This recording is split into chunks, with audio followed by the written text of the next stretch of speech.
श्री कृष्ण भगवान द्वारका में रानी सत्यभामा के साथ सिंहासन पर विराजमान थे। निकट ही गरुड़ और सुदर्शन चक्र भी बैठे हुए थे। तीनों के चेहरे पर दिव्य तेज झलक रहा था। बातों ही बातों में रानी सत्यभामा ने श्री कृष्ण से पूछा कि हे प्रभु, आपने त्रेता युग में राम के रूप में अवतार लिया था।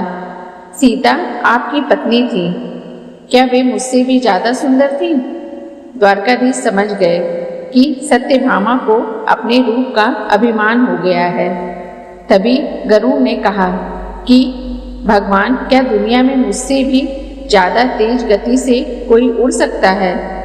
इधर सुदर्शन चक्र से भी रहा नहीं गया और वे भी कह उठे कि भगवान, मैंने बड़े बड़े युद्धों में आपको विजयश्री दिलवाई है, क्या संसार में मुझसे भी शक्तिशाली कोई है?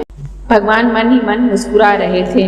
वे जान रहे थे कि उनके इन तीनों भक्तों को अहंकार हो गया है और इनका अहंकार नष्ट करने का समय आ गया है। ऐसा सोचकर उन्होंने गरुड़ से कहा कि हे गरुड़, तुम हनुमान के पास जाओ और कहना कि भगवान राम माता सीता के साथ उनकी प्रतीक्षा कर रहे हैं।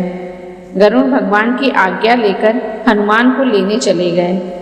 इधर श्री कृष्ण ने सत्यभामा से कहा कि देवी, आप सीता के रूप में तैयार हो जाओ, और स्वयं द्वारकाधीश ने राम का रूप धारण कर लिया।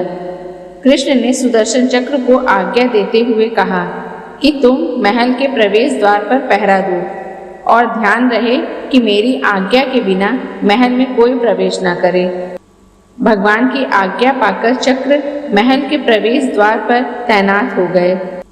गरुड़ ने हनुमान के पास पहुंचकर कहा कि हे वानर श्रेष्ठ, भगवान राम माता सीता के साथ द्वारका में आपसे मिलने के लिए प्रतीक्षा कर रहे हैं। आप मेरे साथ चलें। मैं आपको अपनी पीठ पर बैठाकर शीघ्र ही वहां ले जाऊंगा। हनुमान ने विनयपूर्वक गरुड़ से कहा, आप चलिए, मैं आता हूँ।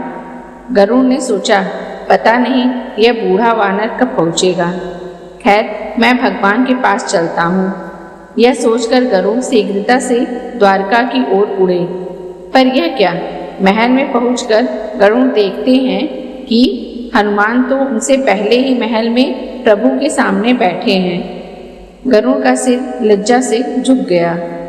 तभी श्री राम ने हनुमान से कहा कि पवन पुत्र, तुम बिना आज्ञा के महल में कैसे प्रवेश कर गए? क्या तुम्हें किसी ने प्रवेश द्वार पर रोका नहीं? हनुमान ने हाथ जोड़ते हुए सिर झुकाकर अपने मुंह से सुदर्शन चक्र को निकालकर प्रभु के सामने रख दिया। हनुमान ने कहा कि प्रभु, आपसे मिलने से मुझे इस चक्र ने रोका था, इसलिए इसे मुंह में रखकर मैं आपसे मिलने आ गया। मुझे क्षमा करें। भगवान मन ही मन मुस्कुराने लगे। हनुमान ने हाथ जोड़ते हुए श्री राम से प्रश्न किया, हे प्रभु, आज आपने माता सीता के स्थान पर किस दासी को इतना सम्मान दे दिया कि वह आपके साथ सिंहासन पर विराजमान है? अब रानी सत्यभामा का अहंकार भंग होने की बारी थी। उन्हें सुंदरता का अहंकार था जो पल भर में चूर हो गया था। रानी सत्यभामा, सुदर्शन चक्र व गरुड़ जी तीनों का गर्व चूर चूर हो गया था। वे भगवान की लीला समझ रहे थे। तीनों की आंखों से आंसू बहने लगे और वे भगवान के चरणों में झुक गए।